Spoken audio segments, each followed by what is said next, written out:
Viewers সবাইকে স্বাগতম। আশা করি আপনারা সকলেই সুস্থ আছেন এবং ভালো আছেন। তো আজকে আলোচনা করব ইসোটি 20 এই গ্যাস্ট্রিকের ওষুধটা নিয়ে। এটার জেনেরিক নেম হলো ইসোমেপ্রাজল 20 মিলিগ্রাম। এটা প্রস্তুত করে থাকে অপসনিন ফার্মা লিমিটেড। এটার প্রতি পিস ক্যাপসুলের কোম্পানি থেকে নির্ধারিত খুচরা মূল্য হলো 7 টাকা। এরপরে জেনে নেই এই ইসোটি 20 ক্যাপসুল আপনারা কেন সেবন করবেন, এটা কি কি কাজ করে। এটি গ্যাস্ট্রিক আলসার, পেপটিক আলসার, আলসারের চিকিৎসায়, বুক ব্যথা, পেট ফাঁপা, বদহজম, গ্যাস্ট্রিকের চিকিৎসায় এটি সেবন করা যায়। এরপর জেনে নিই এটা সেবন মাত্রা। এটার একটা ক্যাপসুল সকালে, একটা ক্যাপসুল রাতে, খাওয়ার আধা ঘন্টা আগে সেবন করতে হবে অথবা চিকিৎসকের পরামর্শ অনুযায়ী সেবব। অবশ্যই খেয়াল রাখবেন এটি ভরা পেটে সেবন করলে কাজ করে না, খাওয়ার আধা ঘন্টায় আগেই সেবন করতে হবে।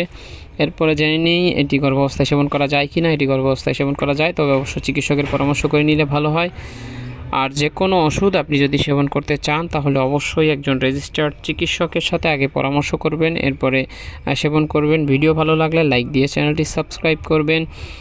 আপনাদের একটা সাবস্ক্রাইব আমার কাছে অনেক মূল্যবান, তাই দয়া করে সাবস্ক্রাইব করবেন। দেখা হবে পরবর্তী ভিডিওতে। সে পর্যন্ত আজকের মতো বিদায় নিচ্ছি। আল্লাহ হাফেজ। আসসালামু আলাইকুম।